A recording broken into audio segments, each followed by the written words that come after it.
FM.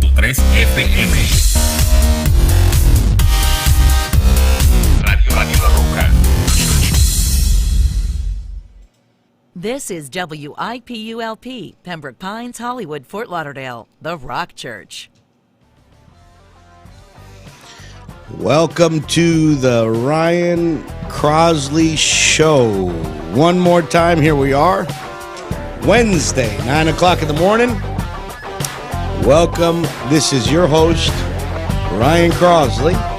Excited about talking about some things that are going on in our world and to try and give some perspective. Want to welcome all of our listeners, everybody that's watching us on social media. Good morning, Sister Michelle Aquino Franco, one of my favorite people. Brother Matias Mesa, the brains behind this radio operation, along with Sister Carolina. And all of those that are watching us also on YouTube. We're so thankful. Those of you that are connected to this program. And of course, everybody that's listening to us over the airwaves, we want to thank you for listening to this show. We got a lot to cover today and a short amount of time to try and cover it.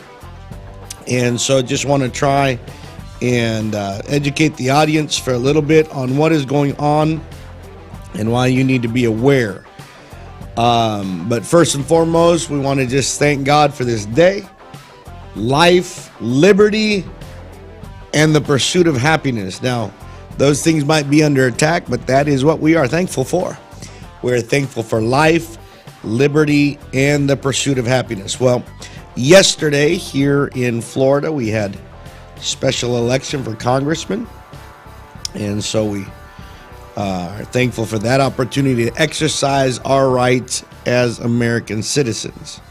And if you've been paying attention to the news at all, you know that there is something big coming up. According to Chuck Schumer, he is saying that he wants to get this done by the 17th of January. Now, that's significant because the representation there is, it is Martin Luther King Jr.'s, it's a holiday where we celebrate and recognize a great man, a truly great man, a revolutionary in his own way, Dr. Martin Luther King Jr. I don't think anybody can deny that he is one of the greatest figures of all time in history. Now, I think he would have some things to say as to how things are being done now for civil rights movements, but what a genius he was. And really, I think it was his godly convictions. It was his manner of thought and morals and what he saw as unfair and incorrect, immoral, unrighteous type of situations. And he fought for civil liberties. And I think I've been able to actually go to Selma, Alabama. I've walked the bridge. It was, I'll tell you what, you go back there and it is very spiritual, if I can put it that way. You can still feel the heart of the people that were involved in that. And so I have nothing but just phenomenal things to say about Dr. Martin Luther King Jr. Not too long ago, my wife and I were in Michigan, actually. If you've never been to Detroit, Michigan, the one thing you need to do is you need to go to the Henry Ford Museum. The Henry Ford Museum is an amazing place. In fact, Henry Ford was able to get his hands on pieces of history that it's amazing that he has them and that they're not in the Smithsonian. For example, the chair that Abraham Lincoln was sitting in when he was in Ford's Theater and was assassinated, was shot, Henry Ford actually has that chair in the Henry Ford Museum. My kids, my wife and I, we just last year, in November, I believe, we were able to be there. And it's just breathtaking to see a piece of history like that. And then one of the major parts of Henry Ford's museum is the civil rights movement. The civil rights movement, and it is, folks. I'll tell you what, it is. It is gut wrenching, and it is when you see some of the things that were done. It is gut wrenching. It is so sobering. I guess that's the word I'm looking for. It's sobering because it really makes you think. Probably one of the most visual things that my kids just looked at and couldn't believe was they would. It's, I hate talking about it, but we have to. They would, so that a slave would not escape. They had this apparatus. It was basically like a clamp that would go around their neck, and it had long metal pieces coming out of it. That the reason for that was that if they were running, that would get caught up in the brush or the branches, and it would make it more difficult for them to escape. So when you're standing in the Henry Ford Museum and you're looking at those things, it is one of the most sobering things ever. I could spend hours, literally, reading every plaque, every description. It's pretty scary looking at. There's a Ku Klux Klan outfit there. I mean, it's when you've studied a little bit of history and that era, that time, that horrible time in our country that we never want to repeat, which is why we need to be careful not to erase it. That's, whatever you might think, all of this movement to remove reminders. You don't, the Bible says this, the Bible says, do not remove the old landmarks. Now, the reason you don't remove old landmarks is because it helps you remember, okay? It helps you remember. And sometimes you remember to repeat or to build upon something. And sometimes you remember in order to never, ever repeat that again. That's why I can understand sometimes the rage, the anger that people might have when they look at those things, even though we are far, far removed from those days, and nobody today could even begin to say that they are suffering the way that those precious people did. But one of the reasons I'm just adamantly against the removal of that piece of history is it is gut-wrenching, it is sobering, it is appalling when we look at it, but it also reminds us to never again let that be part of our history. I think that one of the things that maybe would compare, if I can put it this way, one of the things that would maybe compare, and I have a point to what I'm saying. I didn't plan on opening up with this, but I have a point to what I'm saying. One of the things that would possibly compare is you can go over to Europe now and you can visit some of the concentration camps that Hitler used for what was his plan of extermination of the Jews and his twisted ideology of an Aryan race. And but you can go. I haven't had the chance to do it yet. It's something my wife and I want to do. It's on our bucket list.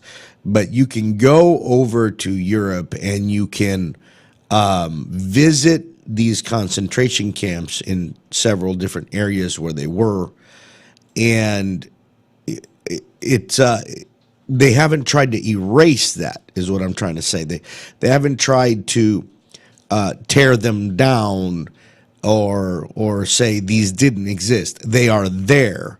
They are there for you to walk through. They are there for you to go sit in the gas chambers and imagine what that must have been like. Now, the reason for that is it reminds us, it marks us so that we do not repeat those things. So I think that it's unfortunate that we have come to a time where just because something might offend you, you have to just completely abolish it or get rid of it, when some of it is there to remind us how far we have come and that we are not today what we used to be. Unfortunately, in my opinion, and I qualify it as my opinion, we have in the last decade, we have gone backwards and not forwards. When I evaluate race relations a decade ago here in the United States, we have gone backwards in the last 10 years. And in those years, we had the election of, well, obviously 12 years, but in those years, we had the election of our very first ever African-American president. If there's anything that shows us how far we've come, it was the election of Barack Obama. But instead of that bringing us further along, honestly, we've gone backwards, and we're more divided than we used to be. And hopefully the 17th, Dr. Martin Luther King Jr.'s anniversary of his life, I think that hopefully it can be a sobering moment to start working forwards again and get a grip on the direction that things are going, because it's not good or healthy for us. But so that is just a little piece of intro, and the reason for that is Chuck Schumer is using that day. Now, I don't like that when you use it's posturing, you know. Now, he's using that day to try to push for something that would allow them to then kind of go against the filibuster and be able to push forward the Voting Rights Act. Now, I wanted to educate everybody today because sometimes we know in part, but not completely, and I am by no means the authority on this, but you need to know what's on the table and what the history of it is, especially because they are trying to fundamentally change how the government, especially the Senate, operates. They're trying to fundamentally change it, which right now it's for the People Act, which we're going to talk about. But unfortunately, once a rule changes, it can be then used in anything, and that's what's dangerous. So there is something that the Democrat Party has been trying to introduce into as law, which is the For the People Act. So it's known more. It's called the For the People Act, but it's introduced as H.R. 1. If you've heard of H.R. 1, it is a bill, and it is a bill to, quote unquote, expand voting rights, change campaign finance laws, and then it wants to create new ethics rules for federal office holders. So really it boils down to three things. The H.R. 1 is it deals with expanding voting rights, changing campaign finance laws, and creating new ethics rules. Now, you're hearing about it now in 2022 because they're really, really wanting to push this for the 2022 elections. But they didn't start this in 2022. They started it in 2019. Now, can you imagine why they started it in 2019? We all know why. They started it because in 2020 was going to be the elections, and of course, there's no way that they wanted Donald Trump to remain. So in 2019, not 2022, in 2019, the act was originally introduced by John Sarbanes, and they had just got the Democratic. They had the Democratic majority in the representatives, and so it was the very first piece of legislation that they went to pass. And so it passed on party lines, 234 to 193. The problem is when it came to the Senate, it was blocked by, at that time, it was a Republican-controlled Senate. I think by two senators, I think is what we had, the advantage of 2 senators. So it got shot down in 2019. In 2021, in the 117th Congress, they reintroduced the act as H.R. 1 and S1. Again, it passed the House of Representatives on a 220 to 210 vote. I want you to understand it's only 10 vote difference, okay? And in advance to the Senate, which is right now split 50-50. You have 50 Democrats, 50 Republicans, and of course, Vice President, although Biden keeps calling her the president, so maybe Joe Biden needs to come to the House of Representatives and be the tying vote. I don't know if you saw that, but I don't know if Joe knows if he's the president or if Kamala's the president, because again, he referred to her as President Harris. So, but anyhow, Kamala Harris has the tie-breaking vote, and so the Senator Chuck Schumer, our fine senator from New York, right, vowed to bring it to the floor for a vote. And on June 22nd of last year, they held a vote on the bill in the Senate, and it received a unified support from all the Democrats, but Senate Republicans blocked it with what is called a filibuster, okay? A filibuster is the following. You need, for certain pieces of legislation to pass in the Senate, you need a 60-vote majority. It is called cloture. In order to invoke cloture, you need a 60 votes. So you have to convince, at least in this case, 10 people that are not in your party. You have to convince them that the bill that you're about to pass is good enough, it's unifying enough, bipartisan enough, or what have you, to be able to convince 10 people to then vote with you. And so right now what is needed is 60 votes. Right now, what is needed is 60 votes in order for the People Act, or H.R. 1 S1, to pass. Unfortunately, it's not getting that. The Democrats are only 50, and there are not 10 Republicans that will vote for the bill. Now, I'm going to cover a little bit later some things that the bill, let's say pros and cons of the bill, if I can put it that way. But what the problem is right now is that they do not have the votes. So what is it that is trying to be done by the Democratic caucus right now? Is they are trying to abolish or work around the filibuster. Now, there are, thankfully, some Democrats that are standing pretty strong against that, okay? There's Joe Manchin, Kirsten Sinema, and there's, I believe, 3 more congressmen and women that just are uncomfortable with what they call the nuclear option, okay?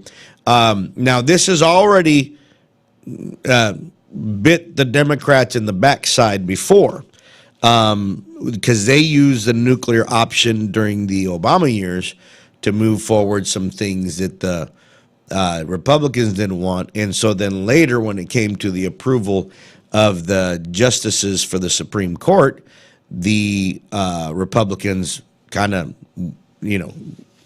paid them back and were able to approve the judges that they wanted for the Supreme Court. So what is very dangerous, okay, on either side, what is very dangerous is when the rules of engagement, when the rules of Congress and the Senate are changed and altered. A party does it for their own advantage in the moment, but that party might not always be in power. and then the other party can use it against them. And I believe that that is the greatest failure, because we need to maintain the rules and work within those, so that our system of government, even if we don't agree on things, our system of government is intact and protects us from our own egos and protects us from making radical mistakes. So right now, the Democrats are pushing hard to try and end the filibuster so that they can pass the voting rights bill. So by January 17th, I'm going to read you an article here. It says by January 17th, Chuck Schumer would vote to change the Senate rules to pave the way for Democrats' voting rights legislation. What does that mean? Several different voting rights bills have been introduced in the 3 years since Democrats won the House in 2018, and they've made the issue a priority. So sometimes it can be hard. There's actually been 3, if not 4, different voting bills that have been brought, and each one of them focuses on different things. So I already spoke to you. Now, if you want to go right now, I went and read about 100 pages of it, and then I couldn't get through the rest of it. But the H.R. 1 bill is 880 plus pages of legislation. So I wonder, first of all, how many congressmen and senators have actually read the bill. I don't think they have, because if you go by Nancy Pelosi's philosophy during Obamacare, which was multiplied thousands of pages, she said, we need to pass it first to then later find out what's in it. Now, that's absolutely ridiculous, but that's the way that they operate. Let's pass this thing. We know what the guts are of it that we want to get through, and then we'll find out what's really in it. Yeah, well, by the time that's done, it's too late, baby. So you need to read it beforehand. Now, I read, you can go and read it, download it. It's public information. But I'm going to try and just give you a brief, I might not cover it all, but some of the things that are in the bill, okay? Now, this might be boring to you, but it better not be boring, because this is a fundamental change of how we do things. So the federalization of elections is really what they're after, okay? What they are after, and I'm going to read some things, but what the Democrats are truly after is where the states do not have really any power or any say in the way that elections are done in each state. They want to federalize it. Now, that's a huge problem, because in every program that has been federalized, it's a disaster. There is no more effective way of dealing with any issue than it being dealt with by the local governments, the states. And when something becomes federal, it becomes disastrous, because they just, unfortunately, with the politics and with the horrible stewardship of money and just the breakdown of actual progress and getting things done, it would be disastrous, okay, if there was any issues. So that's basically the crux, is they want to federalize elections. That way they can control the elections in every state, manipulate them as they would want. And I know I used a strong word, manipulate, but that is what is going to happen. So let me just kind of show you some of the things that are in the bill. And these are just nuggets, okay? Number one, it would prohibit states from requiring an excuse to vote absentee. So right now, if you are not going to vote in person, there needs to be a reason you don't vote in person. And so if you can vote by absentee ballots, there's millions of people that vote by absentee ballots. Most of our military votes by absentee ballot because they're overseas or what have you. But a state can require just okay, what is the reason for the absentee ballot? Now, I think it's hilarious that if you miss a day of school, I have 4 boys in school. If they miss a day of school and they don't have an excused absence, if they don't have an explanation as to why they miss school, they get disciplined. They get in trouble. So for something as simple as a kid missing a school day, we require an explanation. But for somebody that's going to vote for the leader of the free world, we don't want to require any explanation as to why somebody's going to vote absentee. So no, it's really not a big problem to require somebody to give an explanation. Number 2, it requires states, watch this, to mail absentee ballot applications to all voters. Okay, what does that mean? That means, for example, that I will automatically in the mail get an absentee ballot, whether I requested it or did not request it. Now, why can this be a problem? Well, I might go vote in person, and I also might send in the absentee ballot. Maybe I send in the absentee ballot because, I don't know whether I'm going to be available the day that we vote in person. But then I do go vote in person, and I'd love to say everybody's an honest cookie. But come on, folks. The reason we need rules, the reason we need these things in place is because people are not honest. They're dishonest. I'm sorry, but a lot of people are dishonest. And if they can manipulate the system, they will. And so last year, for example, was the first time that we had as many mail-in ballots as we ever have had in the history of our nation, and it was a problem.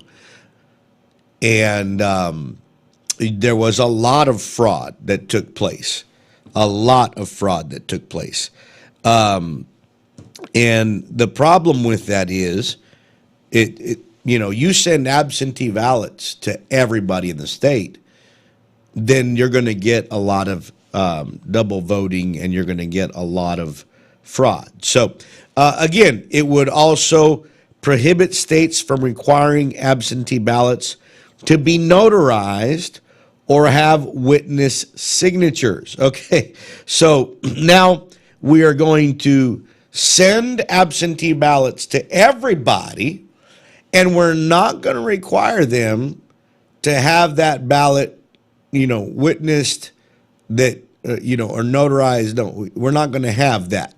There's really going to be no way to verify if the right person actually filled that out. So that's a problem. The bill would also count all absentee ballots postmarked by Election Day and received within 10 days. Now, do you remember the days?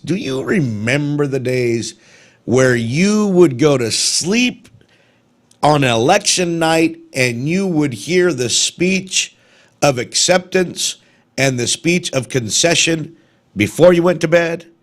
Those days are over, right? Because now the election is lasting days after the fact, because all of these votes are coming in as states have extended, and the federal here would extend at least 10 more days. So you would not know the number until 10 days after election night, maybe. And the problem, folks, is that is where the door opens for election fraud. Again, I was talking about it yesterday. Over 1,000 affidavits in the last election where people witnessed voter fraud. You got to understand that when somebody fills out an affidavit, if they're lying and it is proven that they're lying, they are going to jail. So over 1,000 people testified that they witnessed voter fraud. Their They're putting their future, if they're lying, on the line, but nobody wanted to investigate it. I remember very specifically the issue of the truck driver driving from New York to Pennsylvania, where they needed over 830,000 votes to catch up to Donald Trump. And I remember him saying what had happened with him and delivering his votes to where he was supposed to, and then them sending him across state lines with pallets full of boxes. Here's the thing. If you have 10 days after an election to get more paper absentee ballots in, it just opens up the door for a lot of fraud, in my opinion, okay? The bill would also require states to offer 15 consecutive days of early voting. I have no problem with early voting. I don't know if 15 days is a good thing, but, at least a week of early voting. It would require, to the greatest extent practicable, that polling places to keep wait times under 30 minutes. I don't know what it's like in your precinct. I'll be honest. If you go to your local precinct, I've always gotten through pretty quickly. I've never had to wait very long. And I live in a metro area, well, suburbs, I guess. It would require states, watch this, it would require states that mandate voter IDs. Now, I don't understand what the big problem is with us having to have an ID to vote. You need an ID to buy cigarettes. You need an ID to buy alcohol. You need an ID to get on a plane. You need an ID. I needed an ID to buy fireworks the other day. You need an ID for everything in this country. Why is there a problem with an ID for voting? And it would require that states that mandate voter IDs would also just simply accept sworn statements signed by the voter. Well, that's nice, but as they won't investigate affidavits, they might not investigate sworn statements. I don't have much faith in that. Next, it would require states to allow people to register to vote on election day. So we would allow people to register to vote on election day. The little problem with that is, how do you verify that the information is accurate and true, and that the person is who they say they are, that their address is what they say it is? Can you imagine? And let's take that with the 30-minute wait. Can you imagine if everybody's trying to register on election day, what that would become? It would become chaos. But the worst part about it is there's no way to verify the information. It's going to be a quick thing, and okay, you registered, go vote, we'll fix this later. That's not how this should be. It would require states to allow people to register to vote online. As long as it can be verified, I have no problem with that, but that's also an open door for hacking and that kind of thing. It would require states to offer automatic voter registration at the Department of Motor Vehicles and other government agencies. That's fine. It would tightly restrict states' abilities to purge voters from the rolls. Okay, this is important. They don't want the rolls, the voter rolls, purged. Why? Because they love it when dead people vote. There is a whole bunch of dead people that voted in the last election. And they don't want, and the other thing is people moving from state to state, right? So somebody moves from one state to another, you need to be able to purge that person from the roll, as they now should have registered in the new state that they are at. And people do vote across state lines, and they shouldn't, but they do. And so this would restrict the ability to purge the voter rolls.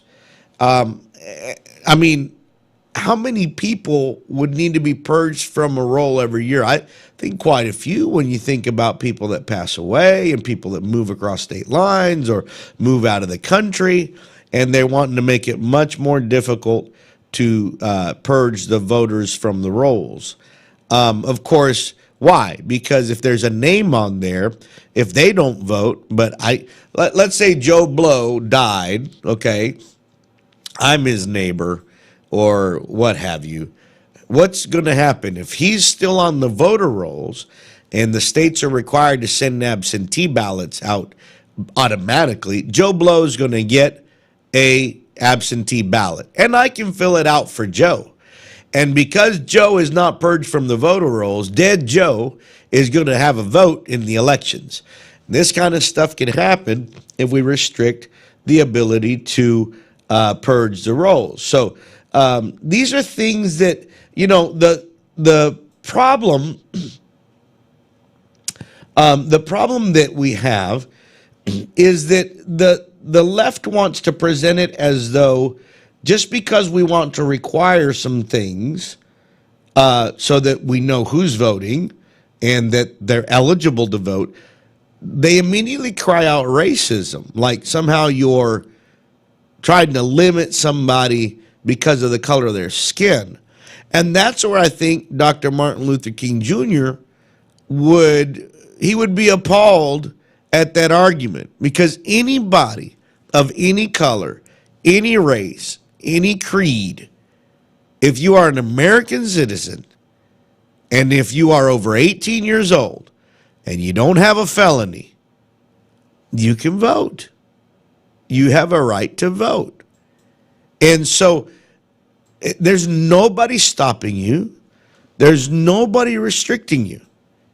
So this idea that somehow there is racism in this is incorrect, but that's what it said. Juanita Diaz says lots of voters did not receive their paper ballots in the mail. They were identified as mail-in ballot voters at the poll. They couldn't surrender their ballot but still had the right to vote. A cancellation of ballot could be made, but where is the missing paper ballot? Exactly.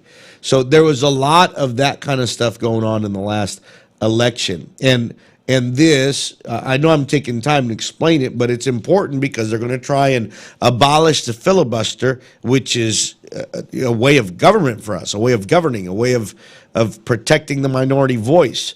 It would. The other thing is they would make Election Day a national holiday.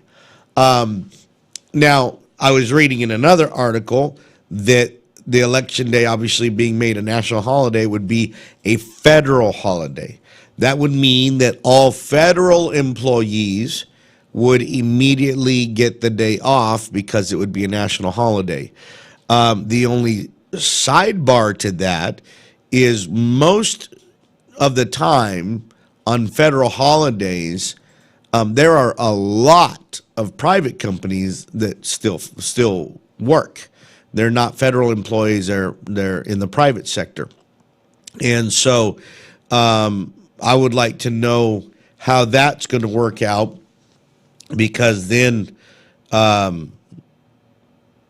mean, I don't know. I'm kind of up in the air on it being a national holiday. I would want to know how that would work out for private companies, because just because something's a national holiday doesn't mean that everybody gets off work. And that's the thought process. Everybody's going to get off work. That's not true. So another thing is they would make it illegal to intentionally deceive voters or mislead them into not voting. Now, the only thing I don't like about that, it is very ambiguous. Who decides whether you are trying to deceive voters? And this is where big tech comes in, because that was the whole argument. It's a one-sided censorship, right? As long as your promotion or what you're saying goes along with the left's agenda, you're not censored. But if you're saying anything that's on the right or contrary to the left's agenda, then you are flagged, censored, you're taken off social media or what have you. So my question there is, who is going to decide? Who is the group of people that are going to decide whether somebody was intentionally deceiving? And it's going to be up to whatever their opinion is. because I can have a point of view on something, and if you don't agree with it, you're going to say, well, that's a lie, you're deceiving. No, that's my point of view. That's how I morally view things. That's how I politically view things, or what have you. So the other thing, and this is really bothersome, the For the People Act would restore the right to vote to people who have been convicted of a felony but are no longer in prison. Right now, including those that are on parole and on probation. Here's the problem. The problem is right now, felons are being let out of jail left and right. I don't know if you knew that or not, but in New York, for example, unless you actually commit, the new DA said that unless somebody actually commits a crime with a weapon, they're not. I mean, they're not really going to be held in jail. They're not going to be prosecuted. Well, that's horrible, because there's all kinds of felonies that are done without weapons, and those people, there are felons right now that are being let out of jail left and right, and those people would then now be eligible to vote. You lose that right when you commit a felony. But even those that are on parole and probation, I do have a problem with that. I think that is a problem. You do give up rights when you've taken other people's lives, or you have ruined other people's businesses, or what have you. Another thing it'll do is implement public funding for congressional campaigns by matching every dollar a candidate raises from small donors with, watch this, $6 from the government. Oh, my Lord. That's just what we need, right?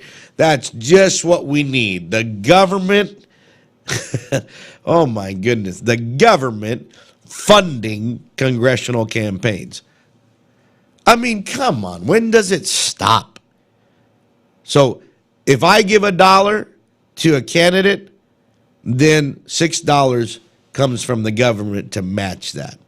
I just don't agree with that. The last thing we need, oh my goodness, the last thing we need is Congress funding its own campaigning through government money. We don't need that. Then it would also require dark money groups to disclose their donors. I wonder if that would include George Soros. I wonder if this dark money groups disclosing their donors would include George Soros or those companies. It would also create disclosure requirements for political ads on Facebook and Twitter. It would provide funding for states to upgrade their election infrastructure. I wonder which states, because right now, if you're a liberal state, you can get monoclonal antibodies, but if you're a conservative state, it's a lot harder. I just don't like things being federalized to that point. It would establish federal standards for election equipment. The one thing I did see in there, that it says that all of the voting machines would be required to be manufactured in the USA. If the voting machine is manufactured in the USA, awesome. If the software they use is managed from other countries, down on that, which is kind of what we found out with the voting machines last election. It would require the use of paper ballots. It would establish specific redistricting. This is a big problem for the Democrats right now, is they are very angry and upset about the redistricting, which is done by census. Okay, we had a census in 2020.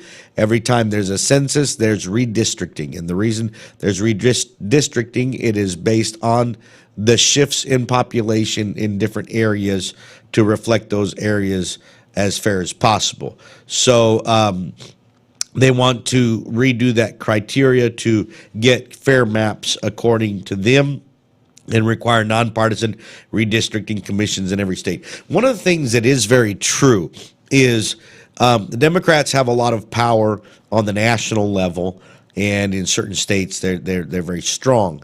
But most of the time, local governments are more to the right, unless they're in these, incredibly liberal cities. Most of the time, for example, Pennsylvania is a good example. Pennsylvania, on the higher level is blue, but on the lower level it is red. And this happens in a lot of those battleground states.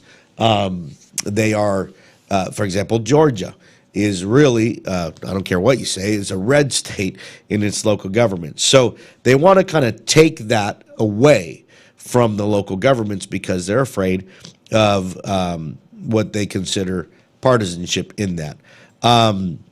The other thing that it would do, and I'm going to try and get through this before the show's over, it would count prisoners at their last address instead of where they're incarcerated for redistricting. So if you're in jail, we're going to use the address before you got arrested for redistricting. Oh, my Lord. It would, watch this, it would require presidential candidates to release their tax returns. And from what I saw in the detail, it would be their last 10 years of tax returns. It would bar members of Congress from sitting on corporate boards. I wonder if that includes the Biden family sitting on boards anywhere. It would bar members of Congress from using public money to settle sexual harassment or discrimination lawsuits. Isn't that nuts that they can do that? It would establish a code of ethics for Supreme Court justices. Interesting that, they always throw stuff in that has nothing to do with the actual bill. And it would shrink the Federal Election Commission from 6 members to 5 in order to avoid tie votes. Now, this is a very nutshell type of thing, but you need to look into it. There's 3 acts, really. There's the For the People Act. Then it was reformed a little bit more to a Freedom to Vote Act. And then the third component of it is the John Lewis Voting Rights Advancement Act, which is the part where it is saying that these laws are necessary to so that there's no discriminating against minorities in the voting process. And the end goal really is electoral count reform. They don't want the electoral count because that obviously would eliminate representation from every state. It would just be the popular vote. And when you have states like New York and California that are so heavily populated, the popular vote can be very leaning to one side, but that only represents 2 states. It doesn't represent, the rest of the middle of the country. I mean, just look at the electoral map every election, and it's all red, and then you have some blue pockets, but those blue pockets are heavily populated, and so that is why it goes the way that it is. But we need the electoral map, we need the electoral college, because that way states get representation. They might not have 30 million people in their state, but they need representation.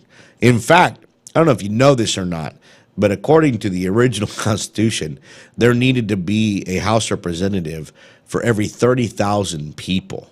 Obviously, there is no way that we have that. But the point is, everybody needs representation. So you need to be aware of what's going on. They want to axe the filibuster so they can pass the election reform, and we just need to be aware of what that is. Now, I do want to end with this. The time has flown by.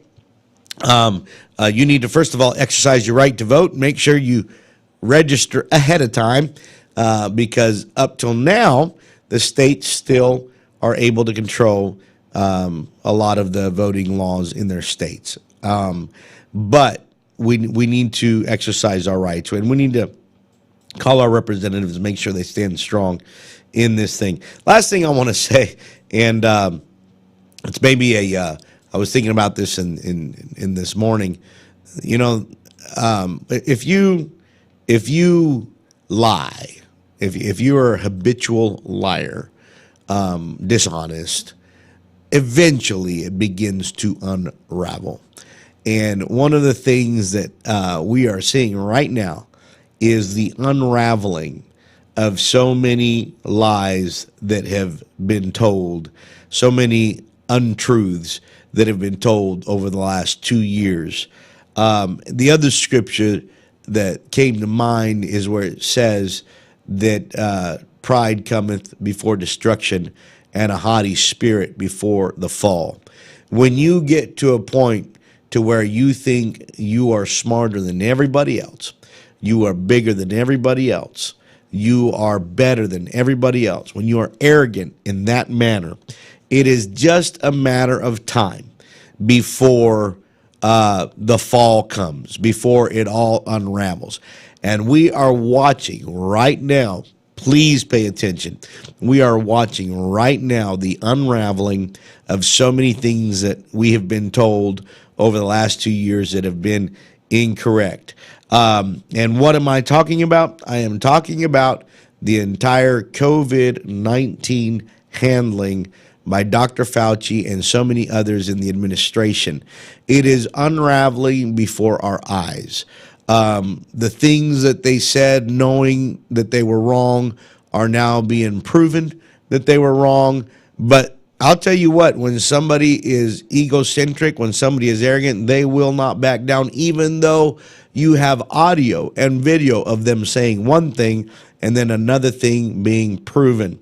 I am very, very thankful for Senator Rand Paul and the stand that he has taken. And he talks about the arrogance of Dr. Anthony Fauci. I don't even know if you remember, just a little while back ago, Dr. Fauci came out and he said he was science. He was science. He represented science. Well, that's the epitome of arrogance, because there are a whole slew of scientists and doctors that have not agreed with Dr. Fauci on all the things that he has said, on all the requirements and the push for vaccinations and everything that has been pushed so hard. And I don't have time in the program today. Maybe we'll visit it next week. But you need to go and look right now at the comments and the back and forth from Dr. Fauci and Senator Rand Paul. He is very correct. Rand Paul is very correct in speaking to the dishonesty of Dr. Fauci, to the things that he had said and that have been proven to be untrue. And yet we still have this man in charge of the response to this COVID crisis. I don't have time. I have articles here before me, but it is important. This is Rand Paul in an article. He said, if Fauci was simply one family doctor in Peoria, his mistakes would not be so catastrophic. But since Fauci's status approximates that of a medical czar, his errors are amplified through the land. When Fauci misinforms the public that cloth masks work, he risks the health of anyone who believes a cloth mask will protect them when caring for a spouse or relative with COVID. When Fauci creates algorithms that prohibit monoclonal antibodies from being given to hospital patients, he consigns those most at risk to struggle for recovery without one of our most effective treatments. When Fauci decides that he alone will define and fund dangerous gain-of-function research, his disregard for the possibility of a lab leak is felt worldwide. It just some things that he says in his article. I think you need to go read it. It is written by Senator Rand Paul, and it's simply titled "The Arrogance of Anthony Fauci." And it is unraveling, folks. It needs to unravel. I have said it from the very beginning, and a lot of people have said it from the very beginning. I haven't changed my tone. You can go back and listen to what I was talking about months ago, last year, even before that, and I have not changed my tone, because this was evident from the very beginning. So the lies are unraveling.